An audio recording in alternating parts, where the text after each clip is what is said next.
Is this thing on? All right, let's get this show on the road. Okay. Idiot. Hey, everybody. Welcome to episode number 4 of Coffee and Carving with Dan and Alex. We're going with Dan. How you doing, Dan? It was not too bad there, Arnold. Do you think anyone knows what our actual names? Well, they know what your name No, is. we did have one comment saying he calls himself Alex, but everything says Alec on his thing. So yes, we're just goofing off. Right. Episode number 4, you say. This is Now, it? I will say that this is the first episode that we actually know that people are going to listen to. Right. Correct? Right. We did the first 3 episodes without announcing it or telling anyone that we did it. So now we actually know that people are watching and listening. So we got to step up our game. It's true. It's real. It's real now. Yeah. We have to be interesting. So, well, on my end too, I will commit to breaking open my piggy bank this weekend and buying a proper microphone and maybe some headphones. Well, and look at that. We'll clean up the audio a little bit. So, Right. since it's real now, right? Right. So, and I thought we were going to call this Coffee and Canada Dry Ginger Ale. No, I think it's coffee and Italian sparkling mineral water from Costco. Oh boy, you had to go with the Italian water, eh? You couldn't have the American water. No, we can't. It's actually That's unhealthy. that's an artist, right? Well, it's that, and our water is not very good here. So I only drink Italian water.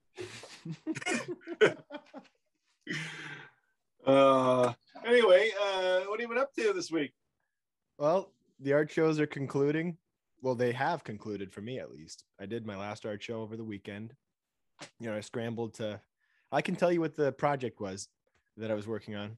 For those of you who saw the last episode, I mentioned a mysterious project for an NFL team that I didn't know was an NFL team, but it was for the Cincinnati Bengals, and they have a ceremony where they take a staff at the beginning. Apparently, they pick it up, raise it above their heads, and a bunch of cheerleaders, hurrah! And so the guy who I did it for sent me a picture and said I was allowed to share it. So that happened. I didn't get any work done for this art show because usually in the 3 days between these 2 art shows, I'd be making inventory. Instead, I was doing this cane. And so there's the old man with the cane and the cheerleaders. To be honest, I have no idea what's going on. So for those on audio, that's about a 3-inch stick? Oh, it's as far as the width? Yeah. Yeah. I mean, at the widest, at the top, it kind of swells. Yeah, that's a healthy looking stick. Yeah. For a walking stick. Yeah. Yeah, it's about a 5 foot 3-inch walking stick. Yeah. No, that's cool. Yeah. So what about you? Well, I guess I put out a video on Saturday, basically announcing this podcast, and then I threw in a couple more little tidbits in there. And one of the things that's kind of funny was I've been through this. I've had this problem with my mascot, and for those who don't know, and I know that for those watching, I'll show you. This was a carving that I did early on, and I called him Woody. And so my logo kind of became, I took a picture of this carving and I had it cartooned. But then on top of that, trying to get the cartooned picture onto merch, you couldn't do hats and stuff. So then I simplified it again. But anyway, the story is that I've had a heck of a time getting it on certain platforms, and it keeps getting flagged when I say Woody or Woody merch. And I like to think it's copyright from Disney Toy Story or something, but I think it's got another meaning that we won't talk about. So I had to kill off my mascot. And the truth of the story is, right from the day one, people were saying, well, that's just you. That's just you. So anyway, I had to accept it because there's no sense in selling things if you can't advertise, or you get flagged as end up getting a strike or something on your channel because of a name. So I just accepted the fact that it was me, but I don't have any of these Elmer Fudd type hats with the ear flaps on it. So I had on the weekend or just before I had a guy change the hat to my old signature flat cap that I've been wearing since I was a wee lass. So yeah, but basically the excitement of this week was just getting this podcast off and running and getting getting the word out, and I'm happy. Yeah, I think we're off to a good start. I've been really impressed. I mean, I try and act cool and calm, but I'm impressed with everyone's response. It's been amazing. Yeah. So we appreciate you guys checking it out, and we usually say this at the end, but since we've given you so many mixed signals that we give you the wrong email address. In fact, I just went back into the videos 2 days ago and I changed all of Alex's handiwork and putting in the wrong email under all the descriptions of the videos. So just to be clear, one time only, to be perfectly, coffee and carving show at gmail.com. My bad, guys. I'll say it one more time. Coffee and carving show, one word, at gmail.com. So you can feel free to send us any topic ideas or suggestions. Feedback we'll take maybe a little bit later on once we know some of the bugs already. So I know people like to be super critical on some things, but we're gonna figure it out. And yeah, we just appreciate the views. Like I said, I'm impressed. We're off to a good start. I had no clue. I mean, when I have a podcast, the Alquicast Show, and the response that this one has had has been far superior. And I know it's mostly due to me. Yep, for sure. It has very little to do with you. But I'm grateful that I'm so skilled in this one as opposed to the last one. For sure. And like I said earlier, this is why we made you the face of audio. Yeah. But yeah, no, but it's been so fun to watch folks emailing us. People think we're cool. They think you're cool, but then somehow by virtue of hanging out with you, people think that I have some insight into some stuff that's pretty neat. Yeah. So what do you have to be happy with it. Yeah, that's right.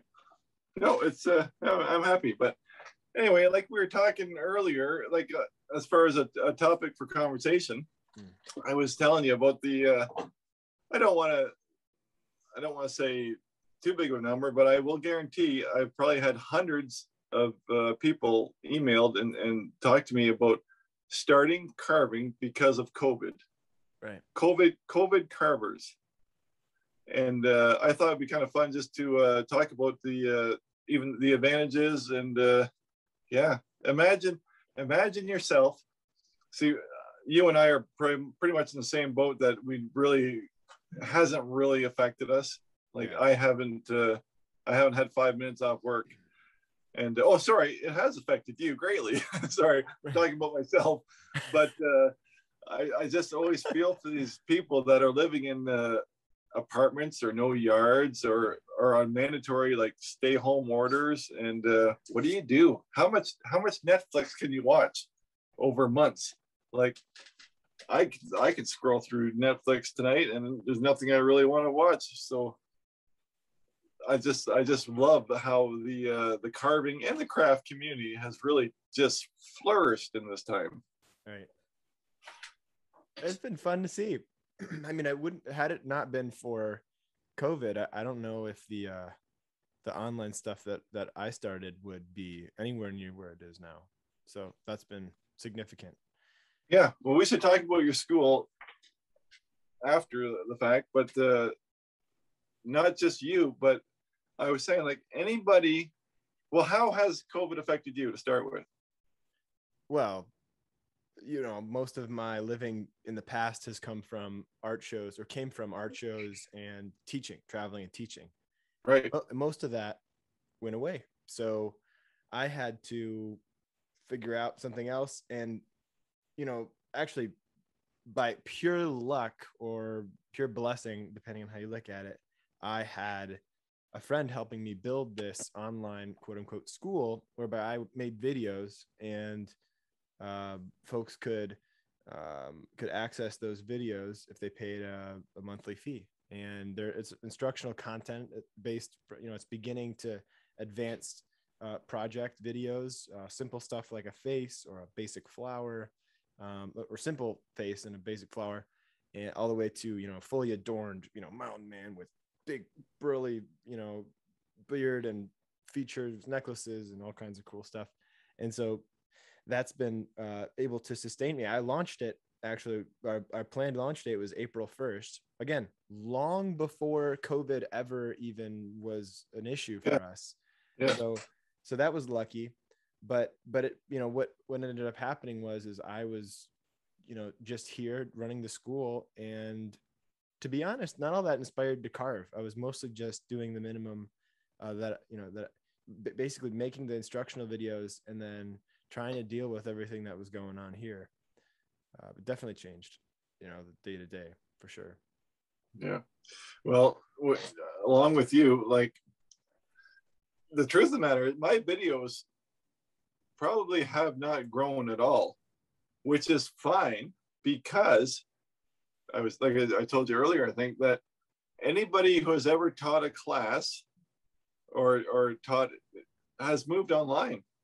We've seen the rising up of a whole bunch of fantastic teachers. A lot of them had quite the learning curve, like some of the old fellas trying to get into this online teaching. But yeah, like, imagine, like, in my case, like, you can take a class from Chris Hammock in Mexico or Dave Stetson in Arizona. These are classes that you would never have got to take in the past, because it would be traveling, thousands of dollars of travel to take a class with these people. And now they're all at your fingertips, and you can sign up. We saw the rise, like the International Association of Wood Carvers, which you and I have both been on as guests. But what a fantastic way to get to know all the carvers. To this date, I have yet to carve with another carver, but yet I know them all now. In fact, I'm going to hold this up, and I know the audio people can't see it, but this is the cover of Wood Carving Illustrated, and on it is Alex carving, which is a fantastic carving. But when I flip through the whole magazine, I now recognize and know all the names of everybody who's written articles just by the last couple of years of being online, which is crazy. So it's a good time to start carving. And like I was saying, when you're home alone, but home, and you just need something to do. And like I said, if you don't have a yard or you don't have other hobbies, I mean, carving is one of the best things you could pick up. Right. It's very, very small to start with, and it'll busy yourself for hours at a time. You never start carving something and put it down after 10 minutes. Right. Like, once you start carving, you're pretty well dialed in, right? And that's true. I've seen folks in my classes who started carving during COVID from watching your videos that, we're trying to advance and learn, all different techniques and all different types of carving. Mm-hmm. So obviously, I mean, I've had multiple folks that way. It must have been a time of growth for carving in general, right? Yeah, it must be. Well, for instance, try and buy a carving knife in the height of the pandemic. Really? Oh yeah, it was almost impossible. It was people were having a hard time getting supplies because they were selling out so fast. And even go to a custom maker like a Helby knife, well, forget about it. You're months away on a list. And yeah, it's just been taken off. Right. So, but yeah, that's so of all the negatives, I think that's a positive of this whole COVID pandemic. Yeah, absolutely. Yeah, no doubt. But you were lucky enough. You had all your videos in place, basically. You were just waiting for something terrible to happen then, were you? To launch your school. Like you must have been a little bit ahead of the curve for sure. And Yeah. even in the thought process. So how did the school begin, or the idea of the school? Yeah. Well, we had I had this student, and well, I was trying to get more teaching gigs, and I didn't want to have to go so far, and I guess I wasn't organizing myself well enough, and so someone suggested Skype lessons, and I thought that's a great idea. I had a few guys that was teaching. One of them was a guy by the name of Todd German in New York, and really sweet guy. We had met together, I maybe 7 or 8 times, and he said, "Man, look, you should be recording these instructional videos that you're making for me, or these one-on-one conversations we're having, and then selling them to people individually." He's like, "I've got a better idea. You should take all of the videos that you compile, the instructional videos that you compile, whether it's these conversations that we have or these demos that you give me, or your own separate demos on carving whatever, say a face in wood, and allow people to access them based on a subscription fee. Create this whole repository of content that brings people from beginner level through to intermediate, graduating to advanced, and have everything, in the school that they need to know to carve the way that you carve." And so he said, "I'll build the website for you. Look, I'll build the website for you if you just make the videos. You come to me when you're done and we'll set it up. We can build it into your already existing website." And so I couldn't refuse that. I mean, I think it was in the middle of the art show season. So I finished up the art show season, finished up making some work, commission stuff. And then in the winter of 2019, I hustled and I made as many videos as I could. And when we released the school, April 1st, Michigan had just gone into full lockdown. So we were fully locked down. No one could leave. You had to have, I guess you could leave for the grocery. I can't remember if that's right. If that. Essentials, yeah. Right. Essential trips. That's right. So. Oh. And it grew from that. It grew. I think it grew from that, at least, from the fact that everyone was stuck at home in Michigan, and then a lot of other states were closed down. So there's little to do, and it encouraged me in a lot of ways to try and foster this community, this little community of carvers. And the students gave back as much as I gave to the school. So their excitement for the projects, and I just discovered a little kid who's been following my school. He's a student of the school. He's a homeschooler. He's 13, and introduced to carving, of course, by none other than you, Doug Linker. You taught him about carving, and of course he saw the video of you talking about me and when carving cottonwood bark spirits, and his Instagram was just literally like verbatim every single carving that we had done in school, and then a few others that he had explored on his own, like other themes. He was so good. I mean, he's like, if I had been that good at that age, I'd be so much further along. And I was just like, I was overjoyed. I was smiling from ear to ear that this little guy was just, going ham, like doing every single project in the school and more, and just exceeding me at his age. It was like, this is what it's all about, See, some guys just have it. Yeah. I've always said, like, at least for my carvings, you don't have to be a visionary artist. You can just make the cuts and the image will come to a certain extent. And then, but other people just latch onto it and just go. Like, there's sometimes I see, this is my third carving, they'll show me a picture, I'm like, well, that's better than my carving from the tutorial.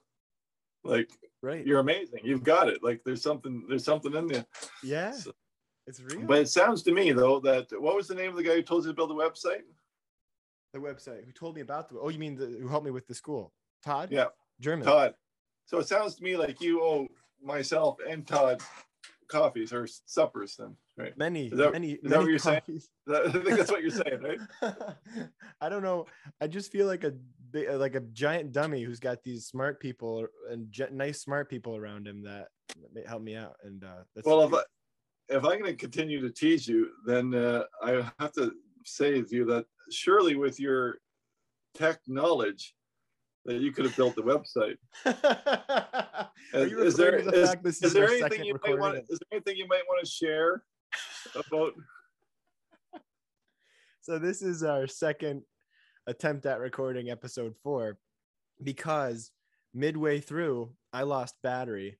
I had to plug in, and to do that I had to unplug my dongle, which means it's a great name, which is a terrible name, but it's the thing that I plug my hard drive into. Anyway, we lost the entire recording, and by the end of it I knew, because I couldn't pull the file. And so I called you back. I called Doug back and explained to him, and he said, well, what are you doing tomorrow? Yeah. So here we are. Two nights in a row. We hung up, we finished the recording, and I walked downstairs and told Sophie, and I said, that was a good one. That was a good one. I like that one. Oh gosh.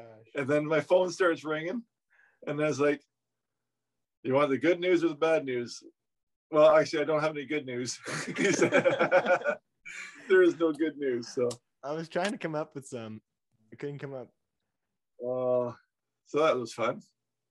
But yeah. Hey, I have nothing to say bad, because you put me in charge of this, and we wouldn't have even got this far. So. Well, somebody said something about the audio and visual recording quality, and yeah. So we're experimenting to improve that. So, appreciate that constructive feedback. Not all of the YouTube comments are constructive. Oh, you will learn quickly, my son, that there's many a troll in the world, and some people just need to lash out, I guess. But like I've said before, I said, you have the power to make them go away. Right. So you feel free to use it anytime you need it. And a good therapy that I've had in the past is because, I don't want to lash out publicly at anybody, or even let on that it bothered me. But sometimes for therapy, if someone just comes at me just nasty, I'll just type something just as nasty back for therapy, and then just delete the whole thing, and delete them. So. Oh, that's a good feeling. I've done that with my channel. Deleting people is great. Yeah. Oh, well, yeah, there are some angry people in the world, and they're just searching for someone to unload on. Well, like in the business world, like at least, I have I'm most of the way to a marketing degree in business, and my hobby is I like reading books about business, and dealing with people in the online school. I've learned that the squeaky wheels are often the people that you should listen to, because about 13% of people who are a part of your business or customers of your business will report negatively. The rest, if they don't like what they're seeing or getting from you, they'll just leave. They won't say anything. Yeah. And so those 13% of people who are willing to say, hey, I really don't like this about that. I wish you would change this, or, improve the video quality, or, maybe do videos that are more beginner level, whatever it is. Those are things that you should listen to. But with YouTube, it's like, most of the time, the critical feedback is not even related to what you made. It's just like, you're a big, stupid dummy who I hate. Yeah, shave your beard off, you ugly hillbilly. Right. That's what right. But yeah, I totally agree with the YouTube comment, because the squeaky wheel should not get the grease on YouTube. Many times someone says, can you do a video on this? And they believe that if they say it in every video for the next 2 years, that eventually I'm going to do it. So actually I caved one time and said, okay, I'll do it. Worst video ever, because the squeaky wheel is not the majority on YouTube. And it's what a feeling when you finally, okay, I get that monkey off my back, and guess what? It's wrong. It's like it didn't fly. It was a dumb idea. I knew it was a dumb idea. That's why I didn't do it for 2 years. I kind of have half an idea what's not a good idea or what's not.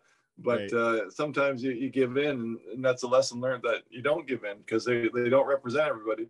Right. So yeah. Yeah, yeah.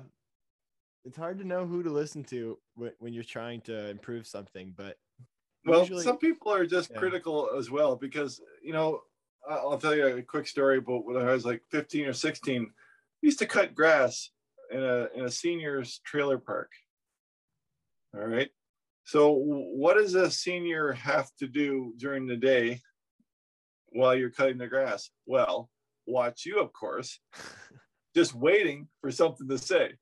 And that's how I view a lot of critical people as those seniors that are just waiting for that piece of grass to get mixed or missed, and you almost got to go there with a pair of scissors, and Yeah. you have to find something. Just like at the inspectors, I have a fire marshal that comes around to the church all the time, and he inspects the fire alarm system.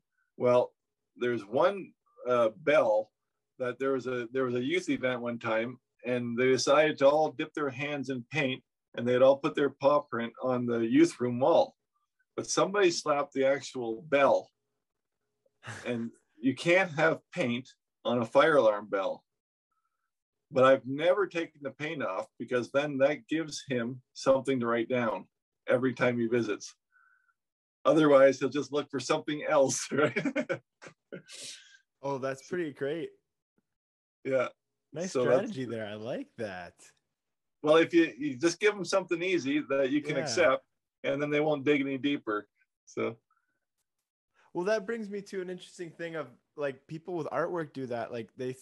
I've heard people say that, if your art doesn't evoke or like create some controversy to some extent, like if it's an easy, like dead, like, oh, that's beautiful, great, moving on. It's uninteresting. It's boring, right?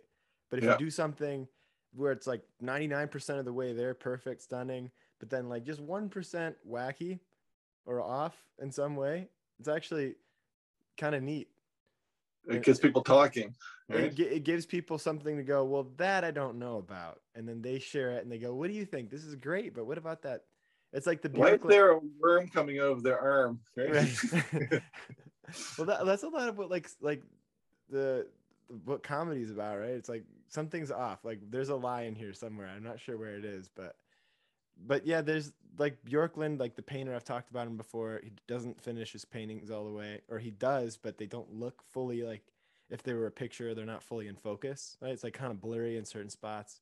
To me, that's some of my favorite stuff because we have a camera that can take a picture, and I'm probably saying things I've already said in the previous podcast, but it's like, if you're gonna be a painter, do something a little different. Have fun with it.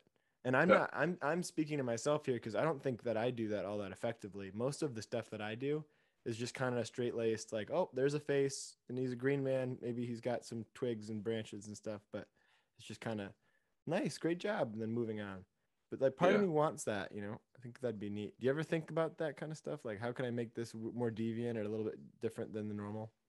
No, because I kind of like to appeal to the masses, and like I said before, like I just do beginner carving, so we don't get too carried away. You Mm-hmm. know, basically, the next steps would be like different looks on their faces rather than something Right. crazier, right? Like some But I mean, movement. but you're creative. Like the carrot pulling itself out of a hole. Like what? Where on earth? Like that's totally bizarre, out of the box, awesome. Yeah, well, I do have too much time alone. It's a it's a curse. Well, we've talked about this too, and I guess probably not on this podcast. Well, yeah, we have made the first one or on your podcast, but the Yeah. ADHD brain Oh is yeah. just a mess. It's Yeah. just a disaster, and I can't. My brain is just sometimes I like wonder where these ideas come from. They're just nonsense, and then you feed them, and then they turn into something. Yeah. So, Do you do but stuff that to try? Do you do go ahead. things to try and like? What is your like internal thought process when you're coming up with ideas for carvings? Are you like thinking what would be? What is that? Is it just pop in your head, or what is that? How does Well, the that come? carrot, you mentioned the carrot. Well, that was actually a carving process. So that wasn't even a thought process. It started out as carving a carrot and then carving a carrot with feet and looking at them going, not enough. There's something missing. So then I tried to carve him like he was pulling himself out of and I didn't give enough wood at the bottom. So the next one gave more wood in the bottom, and that's how he kind of became what he is. And yeah, I guess I can't show audio very well, but yeah, I'll leave it alone. But it ended up being what it was after carving through. Whereas some people may do clay to do it right. I just keep carving because wood's cheap. Right. Well, that's a good point too. Like you can do your sketches too. Like somebody came up to me at the Arts and Apples this past weekend and said, "So when you're doing this, are you like sketching in the wood with the tool and then getting the full depth as you progress?" And I was like, well, "That's probably actually exactly what I'm doing, but you put it better than I would have." Like that's exactly what it is. Like when I'm setting up for a carving and I'm making initial cuts, you know, they're not as deep as they will be when the carving's finished, of course. Yeah. That would be and to get to that would be require a lot of force, and that wouldn't make any sense. But you have to be perfect in your judgment of depth. But instead of it's just like, well, let's get a general idea of where things go, and then you go in and you get the full depth. 100%. Like I would put in like shoulders or mark the feet, mark the shoulders, mark the arms, and then just dig in. But to be honest, I've never actually sketched anything on paper. In fact, in one of my videos, I tried to sketch something, and someone said, "You should probably not draw," because it was so bad. So here's my evidence: I shouldn't draw right behind me on the whiteboard. Well, it's a lot better than anything I would ever do. I don't think so. I've never been able to draw, but I can with a knife. I can get my thoughts out in the wood with the knife. Right. Most of the time, yeah. But to draw it outright.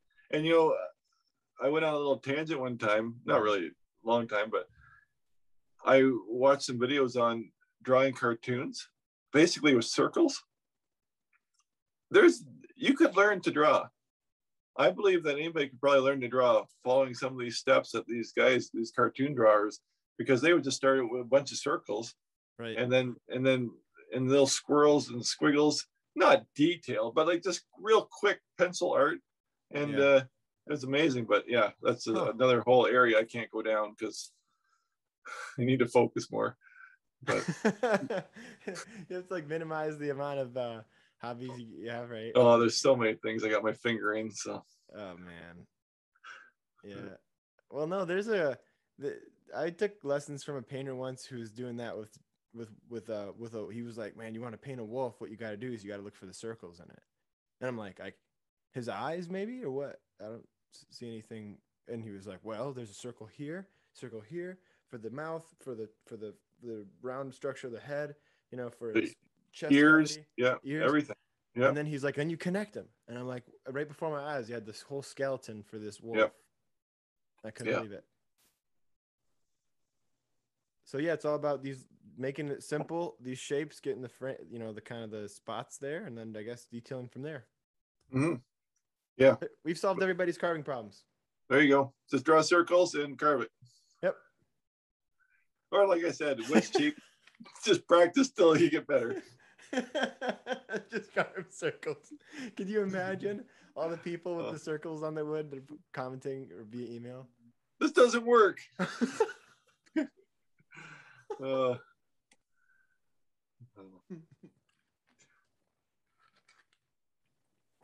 we were on the same page apparently when we went for the sparkling drinks, but this is still not quite to coffee yet. I'm not sure what this is. But... No, I don't. We're gonna have to start doing like early morning recording because, yeah, I'm ready for supper.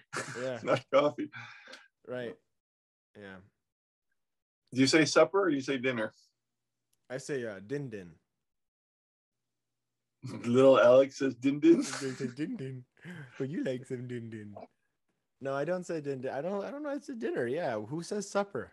I think that's say supper. Very King James of you.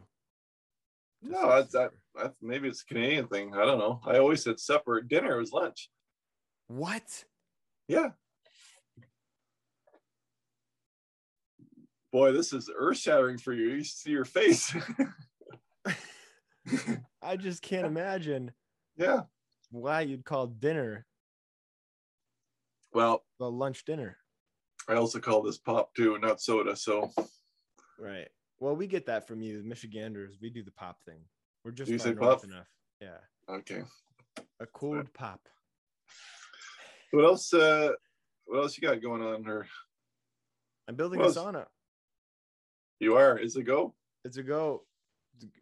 Buddy comes down from South Ohio on Saturday. I just made the wood order. I'm hoping it stays under, it stays within reason.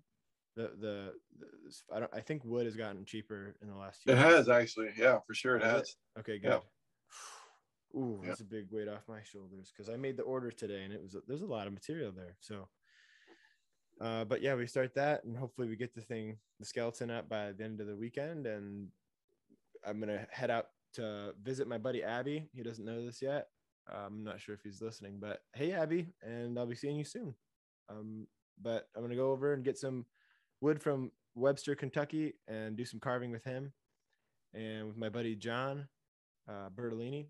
And yep, then come back and clad the interior with the cedar and put the heater in there, wire it all up, and hopefully have something before winter. That's the goal. Yeah. Good for you. So there was a question in an email. Is that, would you like to play his game? All right, let's see if I can find it. Do you have it pulled up there? Yeah, I do. Yeah. Okay. Well, this is a message from Michael Ham, or as I like to say, Michel Ham. He says, number one, and we'll just go with this one. If you were on an island by yourself and you could only have access to one carving tool, what type of wood and one beverage of choice would they be and why? So you're on an island by yourself. You have one carving tool, one type of wood, and one drink. What would it be? Well, being, I always thought, I've got a couple buddies that have done the Alone show. This is a great question. Do you know the show Alone? No. On Discovery? No. So I had two buddies in season 1, and I had two buddies, the Baird brothers, who won it. So I had Joe and Dustin, my buddies, were in season 1, and then the Baird brothers, who I built the longhouse with last year, they won the show. So anyway, people always say, you should go on the show, you should go on the show. And maybe at one time I would have, but now I have no real desire. I got nothing to prove to anybody. And it's a hard gig, and you basically have to quit your life because you don't know how long you'll be gone for. So if you have a job or a family, you basically say goodbye. But anyway, that's not that. But I've thought it out in my head. Like, one of the greatest guys that won the show, his skill was basically laying down, conserving his energy and laying down. So yeah, a lot of guys go crazy. They want to build cabins and they burn themselves out because they got next to no food. And this guy's skill was the ability just to lay down and do nothing. And as you and I know, with our crazy brains and ADHD, like, that's not an option. No. That's just not an option. So I always fantasized that I would create, if I was on the show, a whole army of 1,000 little men. So to answer your question, I think I would just take maybe 1 3/4 inch knife, and the wood would be basswood in probably in branch form. The problem is, if you get too big of a branch with your knife, you can't split the wood. So that's why I say in branch form, then I could have the right sizes, uniform sizes of the men. There's an answer. All right, I'll take that. Coffee. Beverage of choice is a 1,000% coffee. Right. Not even a question. I don't have any other real love in my life of beverages other than coffee. Yeah, I should have gone first. I have almost the exact same answer. This is no. You have to be totally different. All right, I'll try. So my first thought was, well, it'd be a 1 inch number 4 or a 3. But then if I don't have the fixture to hold it in place, if all I have is a piece of wood, a knife, and a drink, I've got to go with a knife. Yeah. And so I'd probably go with like 1 3/4. I'm sorry, an inch and even 1 1/4 inch, like something in between like a detail and a bench knife. Mm-hmm. Really like, I have a knife. I don't know. It's probably out of reach now, but it's just like thin. It's in between, a big honk, like a big honking, like, stock moving knife and a tiny detail knife. And it would be that knife made by Dave Lyons, Lyons. And it'd probably be, how about this? I'll go cottonwood bark because it's the best. I love cottonwood bark. So you want to carve cottonwood bark with an 1.25 inch knife, right, for the rest of your life? Right. It would be they'd be smaller pieces though, because you can't get the knife into a big piece of bark. Exactly. Yeah. Well, okay, I'm not picking on you. I'm just curious about the thought process with the smaller knife, where I chose the 1.75 inch because I have your 1.25 inch on the tip of my 1.75 inch knife. Right. Hey, that works too. Yeah, you could go that route. I'm just thinking of what I have, but I guess I get to pick anything, right? No, you can pick anything. Yeah, I mean, I've always said that. People always ask, and of course it's not exactly the same. There's different sizes of points in that, but even with bead tools, people say, "What size of bead tool?" I said, "Well, you can use a bead tool as deep as you want to, so you might as well get a little bit bigger than you think. Yeah. As long as it's not a soft point, as long as it has the sharp edge, mm-hmm. you can use as much as you want of that tool." Yep. Right. Well, that's true. And you see that, and we talked about him last podcast, but Giles Newman, he's doing all that detail work with that tiny little blade. So yeah, okay. You know what? You've convinced me. I'll upgrade 1.5 inch. There you go. In between a detail and a bench, and the bark, and then drink of choice. Oh boy. Well, if I'm on an island, if I'm assuming it's there's not a lot of water around, so I'm gonna go with water.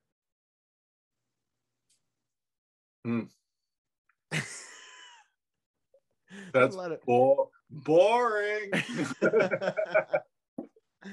I had to be different, I mean, God knows I love coffee, but it's got to be water. Because I'm on an island and I'm surrounded by water, I would just drink the water. I suppose it could be salt water, but it's salt water, right? We didn't say that. We didn't say it was salt water. I think it's implied. It's implied. Desert island. It must be. I'll give you that. All right. I didn't mean to pick on your suggestions, but by the way, these are fun questions. I've listened to other podcasts when people throw like this type of question. They're always fun. Yeah. Yeah. Everybody can do it at home too. Yeah. We can all play together. Right. Keep them coming. Well, I think that's I mean, how are we doing for time? Yeah, we're pretty close. We're good. Do you have is there anything that you've been looking at, or like watching or reading, taking in the last week? Yes. What was I going to tell you about? So, okay, so you're not are you a radio listener? You're a young fella. You're probably not the no. When's the last public radio kind of guy? What's the public radio in the States? PBS, or I'm sorry, NPR. Yeah. NPR. So that's like this. PBS.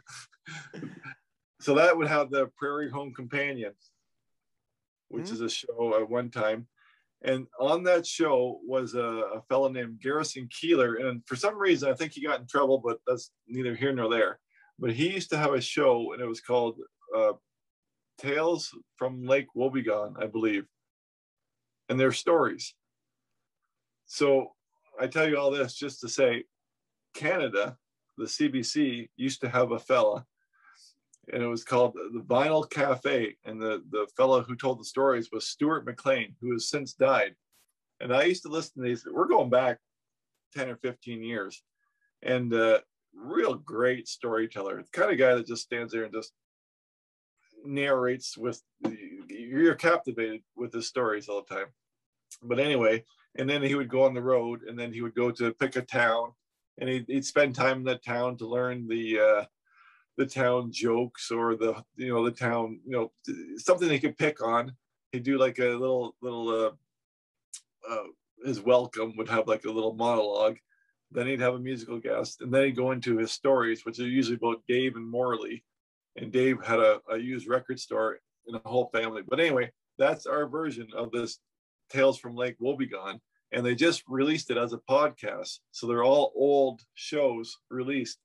And I've been filling my ears with and in fact, it's fun because you remember something, but you don't remember the details. So something you heard 10 years ago, it's a new story. Yeah. So I've been feasting on the Vinyl Cafe with Stuart McLean on CBC Podcast. Yeah. I'll have to take a note of that. The Vinyl Cafe. But also, you could also probably try and find your Tales from Lake Wobegon too, because they were really good. In fact, I think back in the day of them, I think the only reason I actually know about them is I was in the States and I heard it, and I ended up buying a little case of cassettes of all the stories. You know what a cassette is? I think we've been over this. Yeah, I think we have to. But then again, the hipsters, they have the cassette. I mean, a lot of touring bands, sell cassettes now. No, records. And records. And they have cassettes too? Yeah, it's real. Well, what do you, I've never even seen a cassette player for sale for years. Yeah. Oh, yeah. I don't want to get too carried down this track, but when I was a boy. When I was a young man. When I was a boy. Oh. Right on the backs of the 8-tracks and the records, you used to get a tape recorder. So you used to sit there, like when I was a kid, I used to listen to the radio with the tape recorder ready because you had blank tapes. And as soon as you thought it was your favorite song they were playing on the radio, you'd hit play and record, and you record the song off of the radio. And that's how you made your mixtapes, by collecting songs off the radio. What a different time that was, right? Yeah, sure was. And the quality was horrific. Well, of course. Yeah, coming from the radio. Yeah, and these weren't like your old ghetto blaster looking things. These were like little boxes with little pop-up cassette in them. So, yeah. What have you been up to, or listening to, or reading, or? Well, I trying to read, but it's not working so well. I've been scrolling the social medias for too long because my attention span is even squirrelier than usual. Like, I'll pick up a book and it puts me to sleep right away. It's like, I don't know, I feel like a narcoleptic reading anymore. It's like, well, it doesn't glow, it doesn't change colors. It's just this, the text doesn't move. I have to physically move each page. It's like you can't just swipe. It's too much work, man. You need to get yourself a Kobo reader. What the heck is a Kobo reader? Is this a Kindle? Is this what we've talked about? Oh, this is your, yes, you have the Kindle. The Kobo reader. Same thing. I'm gonna have to give. What is a Kobo reader? It's just a Kobo reader. It's the same as a Kindle. Okay. They're pretty reasonable, aren't they, Kindles? They are, and actually, it's not a bad way to read. Like, I used to have a whole library of books, and I was a book buyer. I would buy so many books and read so many books, and I would just fill the bookshelves, right? And when I moved to this house, I put all my books in the house, or in a box, 15 years ago, and I ended up just never opened the boxes again. Didn't put them on this, like a lot of people read to put them on display on their bookcase, but I didn't want that, and I ended up just giving them all to the library, and here you go. But I do like the Kindle idea. It's a nice way to read. The batteries last for like a month, and it's a real soft print. Like you can get used to it, is all I'm saying. Right. Yeah, it still has that paper look, so it's not like flashy and bright. So you can get some that are backlit that you can read in bed, but it's not a bad way to read. That might be what I'll try. Yeah, because I never liked the reader. I didn't like digital books on my iPad because I didn't want to show my kids that I was always on my iPad. I wanted to have something that said he's reading a book. Right. He's reading literature or something, right? Right. Yeah. That's a good point. Because if Dad's face is constantly stuck in an iPad, then why can't I? Yeah. When Mom yells at me for staring at mine, she has no grounds.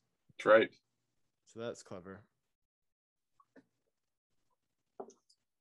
One of the things you said about the phone, you're probably addicted, like everybody in the world. Yep. Totally am. So I've been something else I've been doing this week is I've been relearning to look at my watch. And it sounds silly, but it's a real thing. I've been wearing a watch again, leaving my phone in my bag, or I'll look at my phone at coffee break or lunch, and learning to start looking at my watch again. I used to always wear a watch, and then when the phone came, you don't need a watch. But it's actually a habit that I've totally lost. Even still, I find myself searching out the time somewhere when I have it on my wrist. It's crazy. You would have grown up wearing a watch, would you?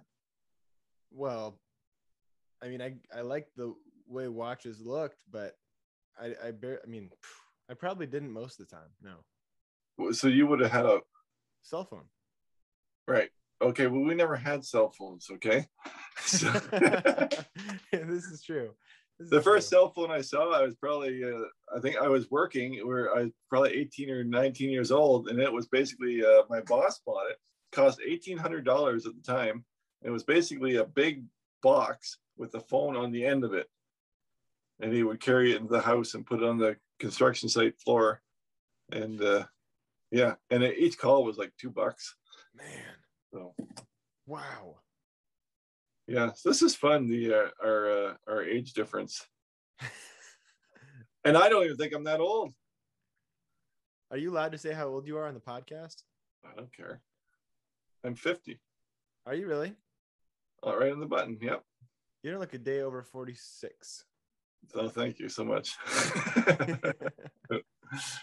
Yeah. No, I just turned 50 this year. Hence the beard. It's the no shave 50 year. Oh, that's right. Yeah.